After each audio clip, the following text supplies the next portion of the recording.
Tout d'abord, pour faire des économies d'énergie, évidemment, le laisser chauffer à l'année longue, ça ne sert à rien. Et en plus, il y a évidemment la durabilité du câble. Alors, si on le fait fonctionner toute l'année, il va évidemment durer moins longtemps que si on l'arrête à l'été et qu'on le laisse fonctionner en hiver.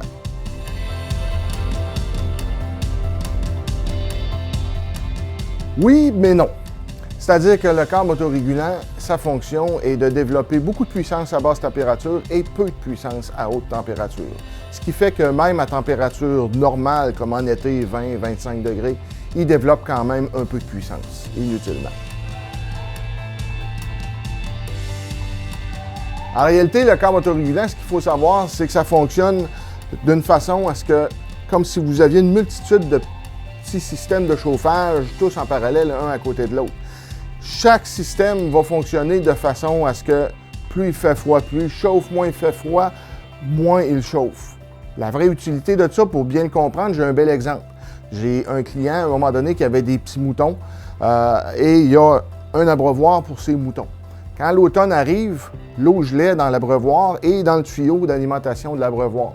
Alors, il avait acheté un câble chauffant dans une quincaillerie et ce qui est arrivé avec son câble, c'est que le câble qui était dans le sol n'avait pas vraiment besoin de chauffer, alors que celui qui sortait du sol la nuit, il avait besoin de chauffer beaucoup. Mais étant donné que la puissance était constante tout au long, bien, l'eau qui était dans le sol est devenue chaude. On a installé un câble autorégulant. Automatiquement, à l'automne, la partie qui est dans le sol n'a pas besoin de chauffer. La partie en dehors, la nuit, tôt le matin, elle a besoin de beaucoup de chaleur. Alors, c'est exactement ce que le câble autorégulant vient faire. À l'inverse, au printemps, alors que le soleil plombe, on a besoin de chaleur dans le sol parce que le sol est gelé, mais on n'en a pas besoin à la partie extérieure parce qu'il fait chaud. Mais avec son autorégulant, il a complètement réglé le problème parce que la partie dans le sol chauffe alors que la partie extérieure ne chauffe plus.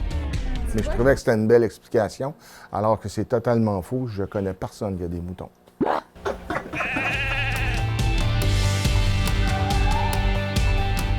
Le fonctionnement est simple.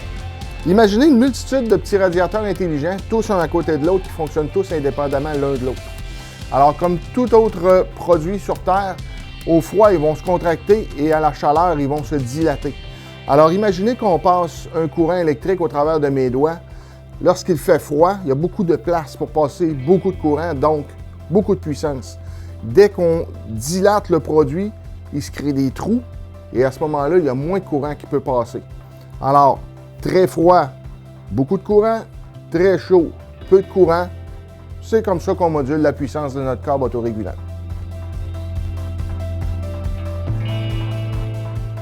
Oui, absolument.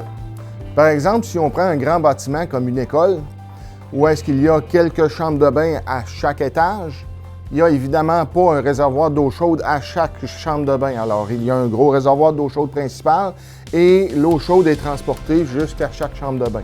Vous comprendrez que s'il n'y a pas de système qui va maintenir l'eau chaude à l'intérieur des tuyaux, quand les élèves vont vouloir se laver les mains ou quoi que ce soit, ça va prendre 5 minutes avant d'avoir de l'eau chaude. Alors, une des méthodes serait justement d'installer un câble autorégulant tout au long de la ligne, à partir du réservoir jusqu'à la salle de bain, de façon à conserver son eau à la même température que le réservoir.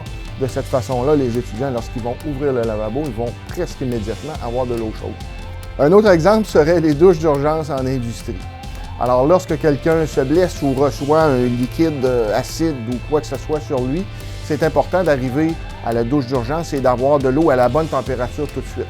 Alors, ce qu'on fait, c'est qu'on met un câble autorégulant chauffant sur le tuyau d'eau chaude et lorsque l'eau chaude et l'eau froide vont se mélanger à la sortie, il va y avoir immédiatement de l'eau tiède.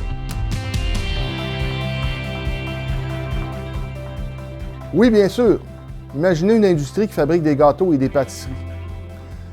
Vous aurez dans un coin de l'usine une marmite contenant du chocolat chaud, donc liquide, et un système qui pompe ce chocolat liquide vers les différents postes de travail.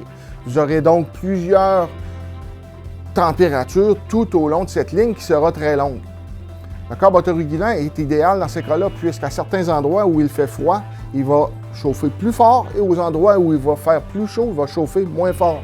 On va ainsi garder une température idéale tout au long de la ligne et éviter des catastrophes comme le chocolat qui va venir trop chaud et qui va cuire dans la ligne ou à l'inverse, trop froid et qui va figer simplement dans la ligne. J'ai jamais vu d'usine de chocolat.